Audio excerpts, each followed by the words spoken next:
I just think they said in the Matrix that it's a cycle. Yeah. They just do it again. He broke the cycle. But did he? They got to show the broken cycle. The cycle in this context is money. Oh, yeah.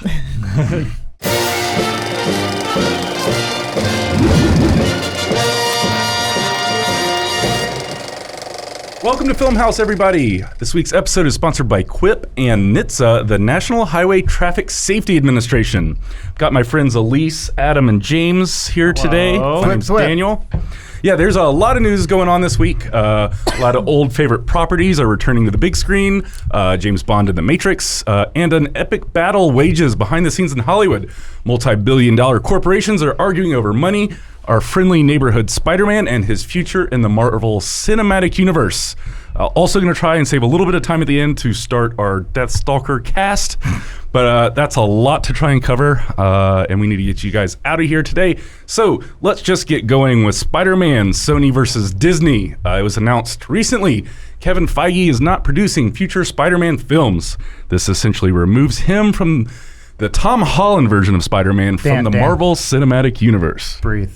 Trying to go fast. No, it's okay. It's okay. I don't want you to pass out because it's a lot. It's a lot of Spider news. So yeah, it's okay. Feige's out. Spidey might be out of the MCU. What do you guys think? Sucks. Does suck, huh? Well, yeah. It's disappointing. I don't know. It's one of those weird conflicted situations where I feel like there's a version of this where everyone's rich.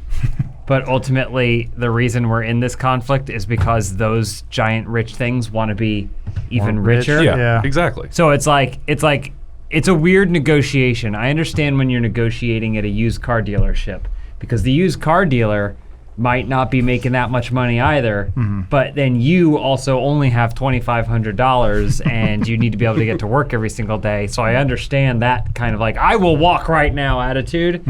But it's now this is like, you're arguing over that $2,500 car, except you're a billionaire and then you're a multi-billionaire. And if you both agree to get the car, then you'll both walk away with an extra $5 billion. Only you want 70. If Spider-Man was a used car, I think he'd be a Jeep. Really? Yeah. Not a bug? Yeah. AKA no resale value. God, I hate the attitude of Sony on it, but then I guess also it's because as of right now when we're recording this, I guess people are saying they're still in talks, or they're using us, the people, they're using our emotions to get what they want. Yeah, I think they're negotiating using the press and social media. Well, I think Disney knows that people love how much Spider-Man is involved in their movies, and I think they're having these negotiations, and Sony's really probably trying to hardball. Tom Rothman, the dude who's the head of the Sony Motion Picture Group, is apparently a major part of these negotiations, and I guess he was like, no deal, and probably walked away and like now though, we'll start the deal again next week. And I think someone from Disney said, tell the press. They said no. Tell them they don't want an MCU anymore. And then that got out because now Disney looks like, we just want to make the best Spider-Man movie we can, guys. Come on. You all saw Amazing Spider-Man 2. It was garbage. Like, we're just trying to make the good ones. And now Sony's like, fuck you bastards. Yep. I think there is a lot of fakeness coming from Disney. They essentially were demanding a 50% share in all of the future Spider-Man films. I mean, I don't know do we have the details of the deal? Because if I recall, the deal is a 50-50 split. That's what Disney came to the table essentially demanding recently. Yeah, but what the original deal was the old 5% of gross profits. But off of like initial the gross, whatever. And Disney owns all merchandising, everything, which is probably more than any of these movies. Which is like an interesting thing because like who finances the film? It was Sony. Sony was financing. Sony was financing. So it was the film. big win, big loss for them. They were all in. All the money was theirs, except for merchandising, and then a little bit off the gross. Right. And so with this deal, the 50%, 50-50. Sony is still the financier of the film. 50% of the financier. There was going to be a cold split, is my understanding. Yeah, that both companies would offer 50, and then they would get 50 from it. Man, this sounds like a fucking nightmare for the director, like people involved. Anyone creatively involved? They have to go to Sony and they're like, we need another 20 million, and then they're like, we'll give you 15, and then they have to go to Disney and they go, they said 15, and go, well, no, it sounds like a nightmare, but I guess this is the world we're in, when the only thing that matters are brands. Now, at least this all happened because Marvel was going out of business in like the mid 90s, and they were auctioning off all their properties, and that's why we got the Tobey Maguire movie. But why was he not hanging out with the X-Men? That's a great question, Adam. That's Fox's problem. Oh. Where are they all in all this? Oh, they sold it. Good for them. Yeah. Disney bought it. Yeah, they scooped it up. Bought it back hard. So Sony did go on the defensive pretty quickly on Twitter, essentially pushing back on Disney and saying it was their craziness that they wouldn't abide, and that Kevin Feige is getting pushed too thin on his producing abilities or responsibilities now that he's got X-Men and Fantastic Four and Disney Plus. Now he's busy. Suddenly now he's busy. Exactly. This is Sony speaking on behalf of Kevin Feige. Yeah. Nice. Well, their rationale was like, well, if we can't have Kevin, no one can. Well, it's like, Kevin, spend time on the stuff we own, not on a movie that we don't own anything from other than toy rights. It makes sense. All they have to do is keep Tom Holland inside a universe with other superheroes that exist in other movies, and we're good. And they don't have to rely on Venom. And now they've put Tom Holland in a terrible position. Yeah, because people are decrying his involvement and telling him that he should boycott. He should pull out of the role if Sony's going to do this, and you're putting him in a really tough position because he's probably contractually obligated to make more movies. So financially, that would, he can't just do that. Right. Well, mom and dad fight. He just wants to go work in the coal mines. And he seems like a nice kid. It just kind of puts him professionally and career-wise in a sticky situation. And I just want everyone out there who was like, Venom wasn't that bad, I liked Venom, to go, this is the direct result of that. Well, that is essentially it, because Sony's, their whole Spider-Man universe without Spider-Man is crippled, essentially. Like, they have all these things that are interrelated, but they can't make it good because they have no Spider-Man.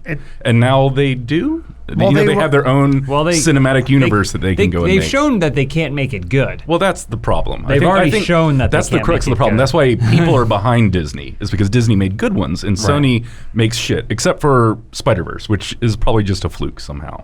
Sony knows that they have a valuable property and they're playing hardball, but if you're going to ask me if one media conglomerate is less at fault than the other, or like more innocent than the other, I'm going to tell you no. Like they're both out for their best interest. Exactly. And the only people it really hurts is the fans. I think in the end, it is a very, very weird situation that we live in. I really hope that they can come to some sort of agreement, only because Disney shouldn't own everything. Agreed. Yeah. They're a little frightening. Man, honestly. It's so cool to see Avengers, but I would rather a world where things are distributed, but companies learn that maybe you can figure out how to make only a 15% profit as opposed to a 400% profit, and you learn to work with other companies and you share your resources. Loan out your characters, strengthen your brand, Roger Rabbit. It just makes sure Spider-Man has the exact same amount of screen time as Bugs Bunny. Yeah. But like I would much rather see a world where this stuff happens, but it's cross promotion between businesses working together, even so it isn't necessarily one thing has to own everything to make it possibility. I know that's a pipe dream. Sure. But I don't think I want to go to another movie ever where it's a superhero film and it's just that one superhero or supervillain, whatever. You want team ups? I just think after Ragnarok, it took long enough, but someone put the math together and went, or Ragnarok and Civil War, like if we put more in, people like. Yeah. Interesting. Especially, I think that comedy and Marvel movies work on the same principle of, I think in comedy, when you take two things that don't belong together and you put them together, that breeds humor. In the Marvel movies, when you take two characters that don't necessarily jive and you put them together, that breeds great comic book story.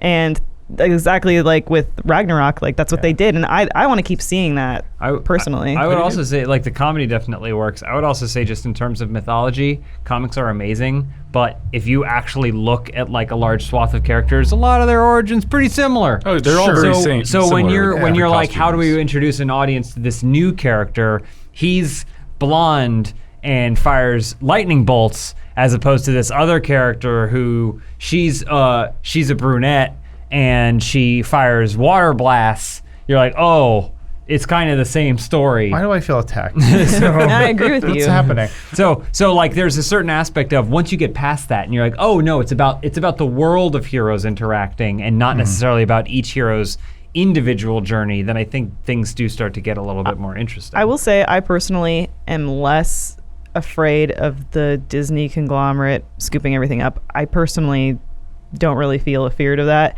It's more that like there's just so many decades and decades of comic book history that you're kind of shitting on, you know, when you don't allow these sorts of things to happen. You don't allow the universes to naturally pollinate and cross-pollinate in the way that makes them interesting and does service to your fans. That's I'm not always scared of big bad Disney, and maybe that's naivety on my part. I'm a little frightened of them. Yeah. 5 movies over $1 billion already this year. Oh yeah, the garbage ones at that. Three more on the way, possibly. The problem is we've already seen what happens when other companies who actually have the rights to most of it or some of it, even all of it. Hey, Papa, Warner Brothers still can't figure that one out. Like, and then seeing someone like Disney where they can cohesively keep it all together somehow magically, and then Kevin it all Feige. then it all comes together in something like Avengers Endgame, and you go, oh wow, okay, these are the rewards we are reaping from these sort of so-so standalone movies. You get these big tentpoles, and then later on the budgets get bigger and you can have more people. And not to mention Far From Home, the newest one, they only mention Iron Man, right? There's no other heroes other than, I guess, Mysterio, but he's new. Nick Fury. I was gonna say I would say Nick Fury is a hero. I forgot Nick Fury's in it. I don't know what he does, but I mean, just even having those characters barely there, rather than just being offhandedly mentioned, I think just enriches everything from it just makes you, I think you as a viewer makes it a bit more, you want to be more invested in what's going on. So it just damages, like Elise said, here's the fans. It does. Those are the people that are going to get hurt in the long run. We're going to get hurt. I think originally I was in Disney's camp and was like, stupid fucking Sony, mostly because of their track record of making crap movies. But I've kind of come around on it a little bit and see them more of this underdog versus this mega corporation. And they're like defending the one little franchise. Well, it's their biggest franchise in IP, because I think Far From Home just went over Skyfall as far as box office performance. But it's the one thing they got, and I understand kind of just like snatching it and like it was built on the backs of so many other things. Yes. People didn't just go, ooh, Spider-Man movie, a new one, me go see. It was just, we have been building this version of Spider-Man up over, what, 4 movies, something like that? Mm-hmm. And they have a real jewel with Tom Holland. I think that's the real key. We didn't get Rhino. Okay, so now they're going to ruin this? We didn't get this cool scene. I think Sony should just give us Amazing Spider-Man 3. Yeah. Pretend like Tom Holland never existed. Yeah. Bring back Andrew Garfield. Bring back the Garfield. Bring back Rhino. And then Green Goblin or whatever happened. Yeah, do it for the Sinister fans. Six. We get this in. We just pick up, go back to the old costume that doesn't blink. What we know, what we're and him comfortable going with. like, hey, I'm Spider-Man. It's Andrew Garfield mid-swing of the sewer drain, or the sewer lid. Right, and nothing happened. He goes, whoa, I just had a crazy dream that I was a good version of this. And then he continues fighting Rhino, but it's probably over before it begins. So. And it's great. And I think that's the best strategy. Thank you, forward. Elise. Well, they're gonna have to do some sort of reboot or retcon if they cut it out of the MCU, because so much of Tom Holland's Spider-Man is caught up with S.H.I.E.L.D. and Tony Stark and the blip, and all of this it's so much in the MCU. And him graduating into the Avengers as well. It's Disney though. They've always had a giant red button that they can press, that if something happens and this deal doesn't pan out and Spider-Man is no longer an MCU, it's basically going to be like the memory wiping device for all of Men in Black, but it's going to be for us. They have a plan. that they're gonna press in case it goes south. They're not like gonna say, oh no. I was watching it going like, I'm surprised they're still wrapping him up in this because I don't think that they've settled out. They've fully hashed out where Spider-Man lands in this creative rights world. I think they left it in a way the last movie where he can go in a direction where it'll feel weird, but they won't have to reference any of the previous movies. We will we will finally get the hero we've always wanted, Moon Knight. Yes. Which, by the way, not invested in Moon Knight in any way, shape, or form, but I do love how now our audience is rushing to the defense of Moon Knight because apparently we are perpetually putting down Moon Knight. I've just heard nothing but terrible things about Moon Knight. From whom? From whom? Lawrence? He's been filling your brain with sand. I've heard of one good Moon Knight comic by Warren Ellis. How dare you? And that's about it. I think we get Moon Knight in the MCU, and then no one will want Spider-Man. Well, they'll make Moon Knight, and then we'll love Moon Knight, and then you're right, we'll go Spider who? Yeah, exactly. That's the button. Now Moon Knight. Yeah, I know, because they made Guardians of the Galaxy good. They made Captain Marvel $1 billion. These all like Doctor Strange got a movie that was. Like people are asking for a sequel. Like, come on, they did the impossible. Sequel, what's that? We're getting a sequel. No, I know. It was the Mouth of Madness or whatever. Yeah. But yeah, I mean, now maybe Spider-Man can be in the Morbius movie with Jared Leto. Yes. And Finally. Kraven the Hunter and the Black Cat movie. Well, or whatever. it was weird because it seemed like they were interested in really because Spider-Man has some great villains. Which is something that I think a lot of the rest of Marvel kind of lacks. Spider-Man has like some of the best villains in all of Marvel, discounting the X-Men. But like, Sinister Six. well, yeah, I mean it's like really good cool stuff. movie. So like, They're not always the same six. No. Sometimes you get Electro or Shocker or Electric Man. like different worlds where like Kraven the Hunter shows up in a Black Panther movie or something like if they could start using those things, then now things are gonna get a lot better. Right. That's not going to happen. Actually, I don't know. I do think that maybe by the time it's time for another Spider-Man, Sony and Disney think could they're get gonna together figure on it this. out. I mean, it happened with, everyone was complaining about James Gunn getting fired from Guardians, and it took a few months, better part of a year, and things came back around. That's more of an HR and acquisition sort of deal where that Fox merger was going on at that time. So I think Disney was trying to alleviate themselves of any bad press whatsoever, and just saying, we took care of it, James Gunn done. And they were like, okay, fine, just nothing could rock that ship at that time. So this is a much different one where, like James is saying, two billionaires are upset at each other. It is. Well, each one wants more money. Trial and R&D by press. But what's interesting about Disney is I do think that they listen, and they have an ear to the ground listening to the community. I think that them pursuing Ewan McGregor for an Obi-Wan movie is them looking at the internet and going, a lot of people point to Ewan McGregor as the best thing about those prequels. Yeah. We should well, do we have a better idea than this? And if the answer is no, then sometimes they go with that idea. Yes, I will say I don't think they just completely disregard. No, I don't think so either. But I also think the ultimate motivation for them is money. Absolutely. And they're like, your Ewan ultimate McGregor will motivation. make more money than if we try and recast. Oh, and yeah, we're also going to absolutely. look at some giant robot, which is pulling solutions from Solo, where they're like, we recast that and we did this and it didn't make that, and so we'll make it Disney show, and therefore it's Walt's head in a computer scanning numbers and calculating things, and then it spits out a little sheet of paper that just says like keep 1 billion? Spider-Man or something.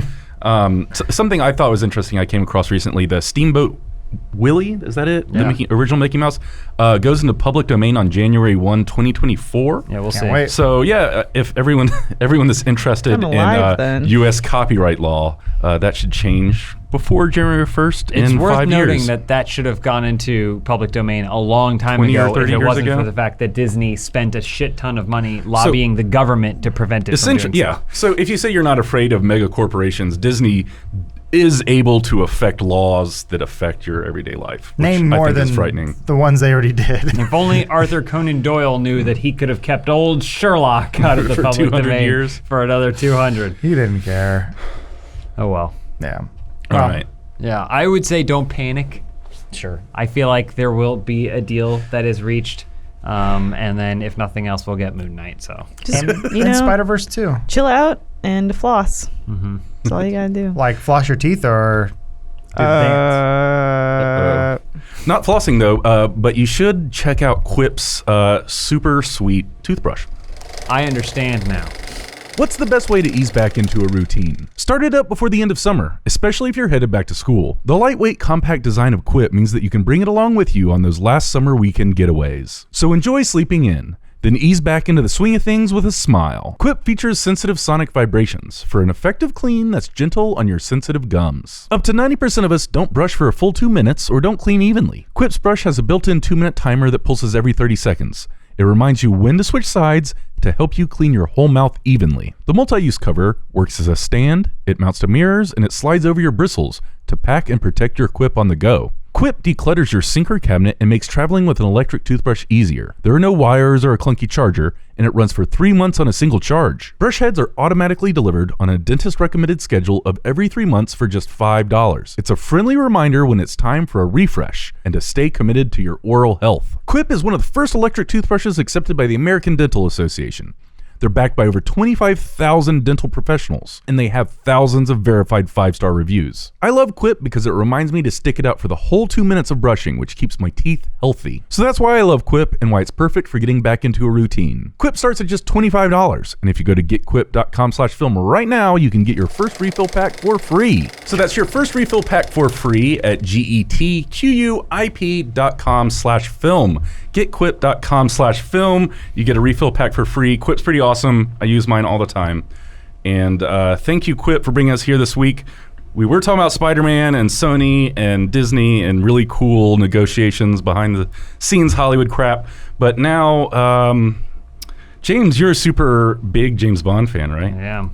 There was some James Bond news this week. You know, I was named after James Bond. Is that true? No. That's what he decided Absolutely later in Who life. were you named after? My uncle. How does the James song go? Bond. My James. uncle Jaime. Oh. That's, Oh, right. What? I'm mixed race. What, you want like a medal? No. Okay. How's this? There's like the song that's like, "There's no time to die. There's It's no Freed's time song. to die." How's Yeah. that? Free. I came up with a theme song for the new Bond movie. Uh-huh. I think it's a banger. Okay, let's hear it, bud. All right. There is no time to die. There is no time to die. He has time to sleep. He has time to eat. But he has no time to die. 'Cause James Bond doesn't die. He likes to go gambling. And he has good luck. Later on, he likes to curate a hockey puck. There is no time to die. There is no time to die. 'Cause James Bond, he has no time to die. Thank you. Thank you, Fareed. So yeah, Daniel Craig returns as James Bond, Agent 007 in No Time to Die. Yeah. The only new information here is the title. Yeah. It's a very throwback title. It's pretty generic. What is it, the seventh it- one to have die in the title? think You It's know, the fifth. you go Close. Casino Royale, Quantum of Solace, and then No Time to Die feels like a Brosnan, feels like a Connery throwback. Feels like one I could have seen already and Yes. forgotten about. The Absolutely. thing that I'm most excited about was that logo. That logo logo's design cool. is great. It's Also like, retro. That's very classic. Yeah. Like a Bond. 60s. Yeah. Yeah. That's super cool. It's like they are a mirror trying to image for channel everyone. Connery Bond. So Danny Boyle dropped out of directing Danny Boyle's it. gone. Yeah. Good But riddance. I think we Maybe got a because good he was- replacement. Yeah, I think we Cary did too. Fukunaga, He's pretty awesome. Oh, True Yeah. Detective? Yeah. True Detective. Whoa. And you got- Okay. you And got It writer. Phoebe Maniac Waller-Bridge is one of the working on writers. it. Mhm. My Okay. girl, love her. It's People stacked. love her. James Bond movies are great because you could flip a coin and it could be one or the other. You don't know. Might be one of the Good best or movies bad? ever made, or it could be just a slog. How dare you? I What? think James Bond has a pretty good batting average. For how many? 20. This is the 25th film. I've This- only well, seen the Daniel 26th, Craig ones. Dan. Is it? Because they did 26. the same shit. one twice, He's right? Never Say Never Again. Yeah. damn. Thunderball 2. I've only seen one Pierce Brosnan, maybe two of them. 27th if you count the first Casino Royale starring Jimmy Bond, American Spy. Is that the goofy one? Yeah. That was a weird movie. Ugh. Yeah. But yeah, Bond's coming back next April, which actually doesn't seem that far away anymore. No Time to Die. Could James Bond die in a Bond movie and kill off Daniel Craig? I mean, I would so say he can the get title one done with indicates it? Yeah. that no. I would say that there is a There is no possibility time. they will kill off Daniel Craig in this one. There's no time. What if they shoot out the no in the opening credits and it Oh. says time to die? Sorry, I just don't have the time. He fakes his death, and then he goes, "You, Jeremy Renner, you're gonna be you're the next Bond." And then he goes, "No way, I'm coming back for another is one." that a Who Bourne is it who's reference? saying there's going to be some sort of line in the movie where he's going, where he's going to go, "It's time to die, Mr. Bond," and he goes, No time to die. in his Daniel Craigy voice. No time. Um, to die. No. Since My we ta- reference was to Mission Impossible: Born Identity, and I was like, "This is just another movie Jeremy Renner won't be able to take over." Also, Sorry, Renner. I was reading the synopsis this morning and kind of excited that it's in Jamaica because going from like the snow-covered mountain to like a fun. I also like that Bond has retired. Yeah, doesn't think it it's start like- with a female So 00 Yes, it agent? does. Daniel yeah. Craig ones Those have will- all been weird though because he has been a always pulled part-time out. agent Yeah. in almost every single one of his movies. Didn't he retire after Casino? In Casino during? Royale, he's not even a fully fledged agent until the prologue's done, and they're like, "Oh, that's your first kill." And then it's supposed to be his first like big outing is what he does in Casino Royale, but it has such a lingering effect on him that he kind of goes rogue in Quantum of Solace, and then post Quantum of Solace in Skyfall, he's off the grid. They So don't how- even know or care. How long they don't is even he a know real where- registered agent for? Like a year? A week. I think like a week. He's What's- 23 years old. What's the life on a 007? Is it like basketball players? That's Or probably are they- pretty Well, short, yeah. Shorter than pro wrestlers. Alec Trevelyan was 00 for a while until he got blown up in Goldeneye. But yeah, Or so we thought. it is interesting that they are going like for some reason Daniel Craig, maybe because he's just older. It's like James Bond isn't even Bond, and I'm like, yeah. Never has been. Practically, he's barely part of the MI6. Yeah. Like barely. Because he goes rogue in Skyfall, but then they bring him back, and they're like, he shows up, but he's out of shape. "Yeah, I can't do it. And you can't do as many pull-ups as you're supposed to do to kill people and Can't stuff. shoot as well. I'm too old for this stuff. Yeah, but then That's what he I'm shows saying. them that he is still good and he can still do it. And then at the end, he's like, "Oh, you killed M." I guess a question for you, James, as someone Yeah. who's seen more James Bond movies than anyone else that I know. Green. Has this version of James Bond, the Daniel Craig one, fallen in love and like pursued more long-term relationships than any other Bond? He's the most emotive, I would say. The less But- cold-blooded killer. No, he's definitely cold-blooded. I would say he's pretty vicious. Like the Daniel Craig Bond is very vicious. like, brutal He guy. pursues people and murders them hard. Yeah. Right, and And- will stop at nothing to murder them. But he also like falls in love really, really quick, which is like a not Bond attribute. Like he bangs chicks, but he doesn't really. He's getting used almost more by the women in his movies than Bond used to. Like say a Sean Connery or a Roger Moore Bond would use women to get to where he needs to go. He gets used a lot. It's still misogynistic, but like, you know, he's fallen in love with Vesper.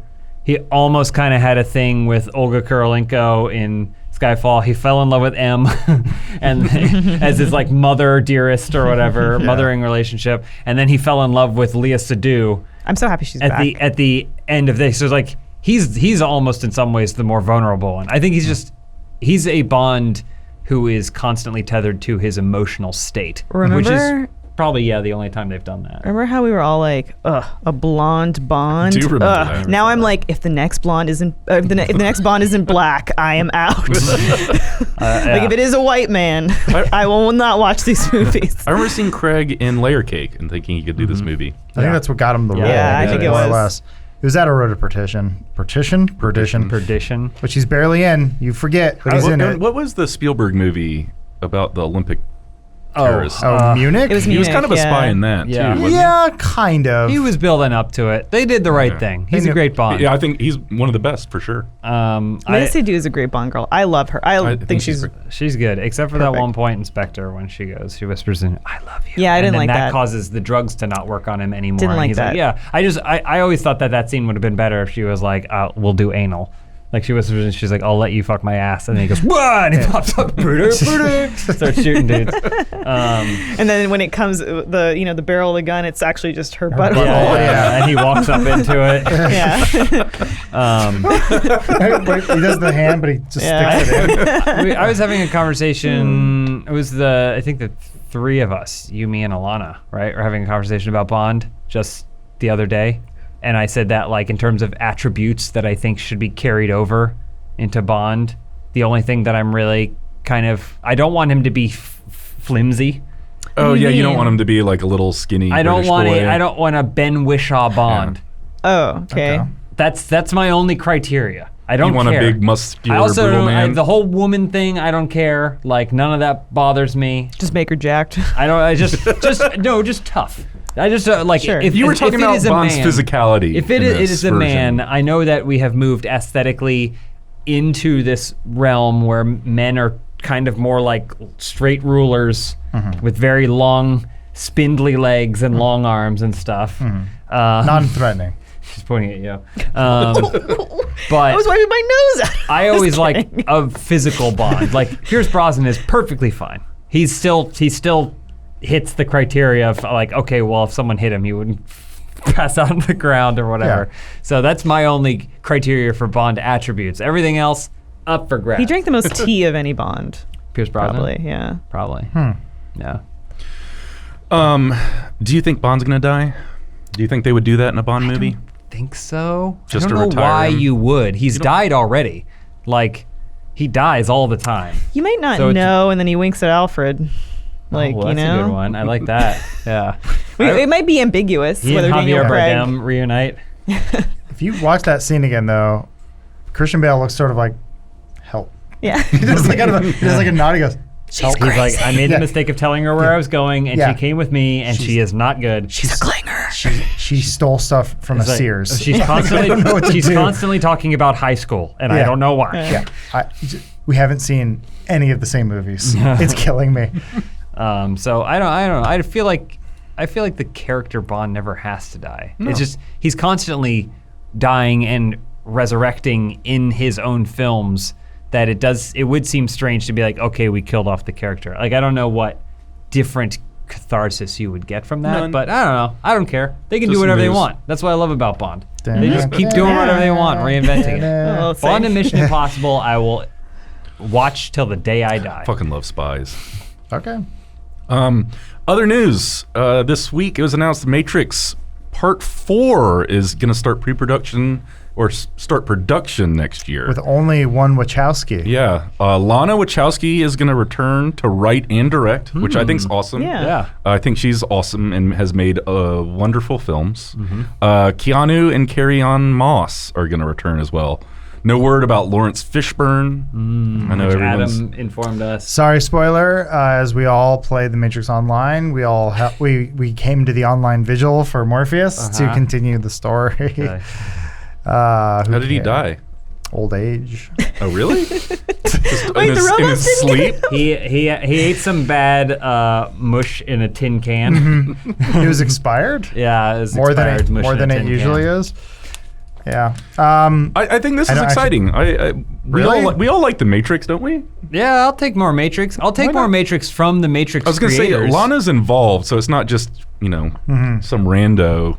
If there's a story they need to tell and there is something worth saying, go for it. I think at the time, Matrix was actually ahead of its time with this whole thing of like spying and being, in control of your life and all these sorts of things. You're a slave. Yeah, I mean, they're also using themes that are, I guess, sort of evergreen. But if there's been something happening in society, they feel like, oh, this needs to be told in a sci-fi setting that we can do something interesting with. Yeah, go for it. Do your thing. But if you're just making a sequel to make a sequel, that's how Deathstalker got started. Here's the thing. I always try and think about like the career of an auteur, sort of. And I would definitely say the Wachowskis are auteurs. They could do whatever they wanted after The Matrix. And they had did. so much money, and they did. And they made great shit. Speed Racer and Cloud Atlas, okay? I didn't hear Jupiter Ascending. Jupiter Ascending is terrible. Sense8. But Jupiter Ascending is terrible only because it strived for way too much. Sure. And they had way less to work with. And I've never talked to them. I'd love to have a sit-down conversation to see I don't think they do close press. or completely off base I am about this assumption. But I feel like they keep getting to this point in their career where they're extremely talented and they have amazing ideas, but it's new. They're new ideas, and then the studios make them do a make good like to show that they can still do Matrix money. Yeah. And every single time they come up to bat, they don't hit a home run. So Speed Racer amazingly reviewed. I think it's an incredible film. Didn't do great. Cloud Atlas, I think it's just an absolutely stunning adaptation and is an incredible film, just remarkable. Didn't do that great. No. Jupiter Ascending, maybe is the biggest failure, but if you see how a studio would say, we want you to make a space Twilight, then it starts to kind of add up. Yeah. Also didn't do great, so... Red Man talk like this or whatever you do. Yeah. I'm sorry, you speak up, Jupiter Man. And so if now what they have to do, or what Lana has to do, is she has to make a Matrix again. Without Lily. And use that to leverage herself back into a career, like, I get it. I understand. Well, there were reports not too long ago that they shut down their production office just because they had no projects. So I thought that was sad, and the news of them coming back is great. The second two Matrix films weren't good enough to make this some sort of like holy project that you can never touch again or ever remake or reboot. So like I feel like they already ruined their legacy a decade ago. My fear was that they have been surpassed by the genre they kind of helped pioneer. The sci-fi action. Not that they invented it, but they definitely pushed it forward in a certain way. It's sort of like a John Romero type situation. I'm sorry, George Romero situation where the man invented the zombie genre, but then people were just running past him, and he's like, "Wait, slow down!" And then he was still making Of the Dead movies in like the 2000s, and they were not good. And then like Zack Snyder was doing remakes that were pretty damn good, and like other people are doing other stuff with zombies, or we've moved on past zombies into something different. And I just hope it's not one of those sad situations where you see the original creator come back and go, "I'm back, I'm going to do it," and John Wick has already done more like for that sort of action genre, or has done something more exciting with it, I guess. Not that it's the same thing. I see Keanu Reeves, I see Neo, so. That's true. Well, I think there was a lot of interesting visuals in the original Matrix, and a lot of it was still practical based. You know, they invented that camera that zoomed around. A lot of that stuff you don't have to do anymore, because pretty much anything you can think of, you can make with just CGI and computers. They were kind of the first ones to do a lot of this perfect marriage of computers and... like when Neo's rubber banding around all those Agent Smiths. Man, oh man. Perfect marriage. Both the Wachowskis and I think George Lucas were the ones who said, "It's perfect, it's ready." And everyone's like, "No, it's not." And then he said, "Watch, you'll see." And you go back and watch any of the prequels and it's bad. I'd be ready for Matrix. I've been really into this one conspiracy theory right now about the Saturn cube and its connection to the Mandela effect. And what's the Saturn cube? Yeah, it's a lot. It's very layered, but basically just that like we're too dumb. CERN may have conducted some type of experiment that threw us all into. You're talking about the Large Hadron Collider? Hadron? Yes, the Hadron Collider. That perhaps that malfunctioned, and we are all just living in a since 2012 been living in a simulation. But it's a great conspiracy theory. And Saturn cube. Saturn cube. Right. Look it up. This is a simulation. Who cares? Your whole life's a simulation. Yeah, I know. You're just neurons flashing in your brain. Come on. It's true. You are in your matrix, in your skull. That's I'm saying, like, I'm fine with it, and I also think that the Wachowskis would be fine with it. Maybe they invented it. You could always watch the 13th Floor instead. Oh yeah, 13th Floor comes up a lot in the Saturn Cube discussion. No, 13th Floor Matrix. I'm asking you seriously. In this conspiracy theory, does 13th Floor come up a lot? Like it comes up in if they're referencing similar types of media that sort of point to this type of idea. Yeah. Existence comes up. 13th Floor, Matrix. Forget what else. It's a really fun one. I love those. I don't buy into them necessarily, but I love really just kind of fun, deep conspiracy theories. I love you guys know I love the Paul is dead conspiracy theory. If I'm having a bad day, I go dig it up, pour over it.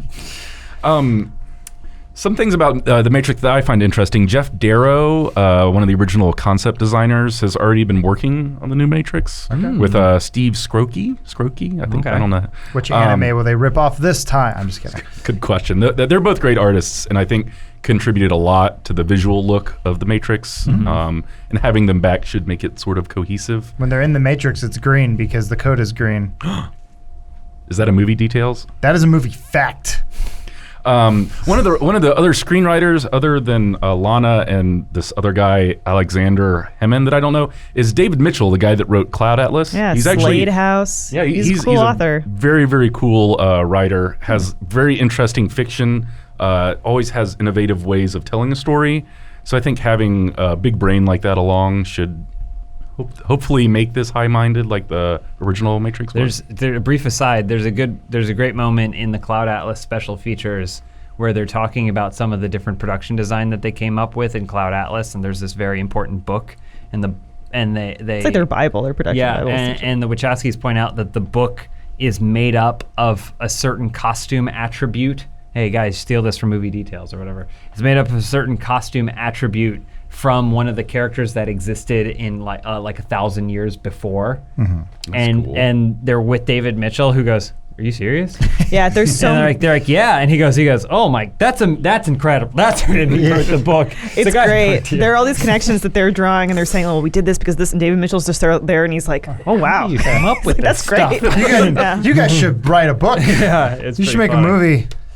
So the Matrix Reincarnation? Resurrection?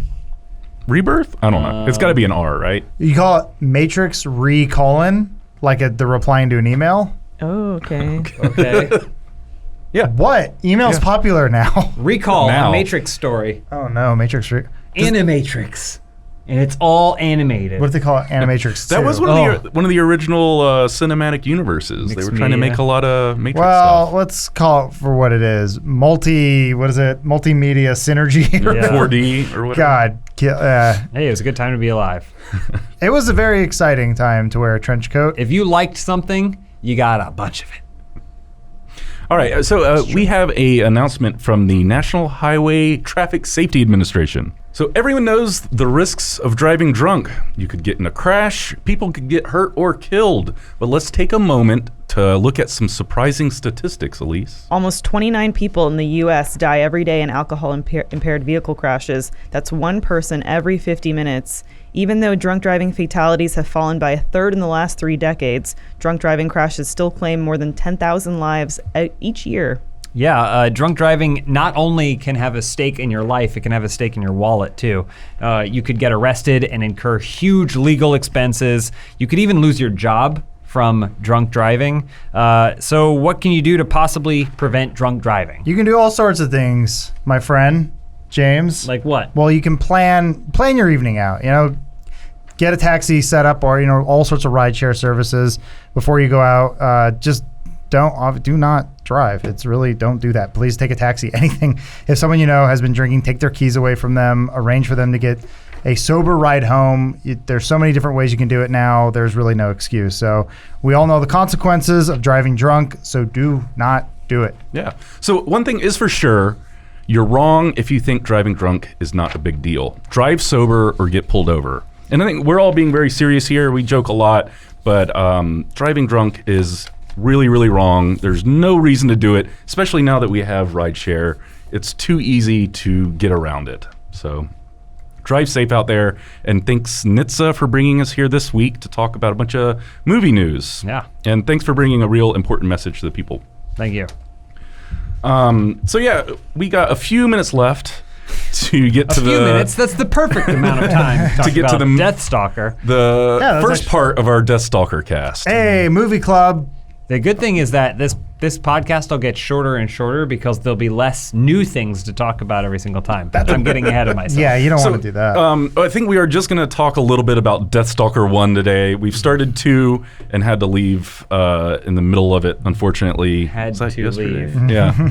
Everyone was real sad. But I picked this completely based on the Frank Frazetta looking cover. Yeah, what prompted this whole thing? You were scrolling through Amazon Prime Video. We were trying to talk about ideas for Filmhouse, and Adam was like, why don't we watch bad movies that anyone can see? Well, no, I said it's summer, and maybe there's not a lot coming out right at this time. We're waiting for movies like It, Chapter 2, and all this other stuff. So I was like, okay, well, maybe while we're waiting, we can do like a Movie of the Month Club. And we can just, hey, these are movies that are available on Amazon or Netflix, but you can have fun with your friends. Elise was there, you were there, Dan was on his phone. We were all there. and we watched it, and I feel it's sort of like doing your own like riff tracks. Because we were just making fun of the movie the whole time. And that was probably the best part of a really shitty movie, was just sitting with friends and joking about it and laughing at bad cuts or bad takes. Oh, yeah, and the rape. That's what made it really uncomfortable, honestly. That was the worst part. I probably could have done a little bit more research into Deathstalker before we hit play, but... I judged the book by the cover. Well... Yeah, I mean, it opens with a rape, and then... It bookends. I would say, I would say one of my favorite aspects of the film Deathstalker is that the hero is an irredeemable son of a bitch. I mean, that is an interesting protagonist. Is someone that you detest. It is weird. It doesn't seem to be like it's one of those things. Charmless, personalityless, characterless, and a rapist. Yeah. He's got it all. It is one of those weird things where, I don't think stories have to have traditional heroes and traditional villains by any means. Sure. Lots of stories, but for some reason it feels like a lot of times you want to find something in the world to be invested in, but this, I was like, we should just firebomb the whole universe, and we will miss nothing because it doesn't appear that there's anything. Well, also we found out that this is a pretty profitable franchise because they spent like a softcore porn budget or a little bit more. Yeah, a little bit more. But there's a lot of nudity. I mean, basically, Conan came out. Yeah, and Conan was hugely huge profitable success. on a small budget. Yeah, and people are like, we like muscular men with swords. But there is just one scene that I thought was actually pretty funny, even though the context is terrible. But there's a part where the main villain comes up with probably the best plan to kill Deathstalker, who is our Conan the Barbarian foil.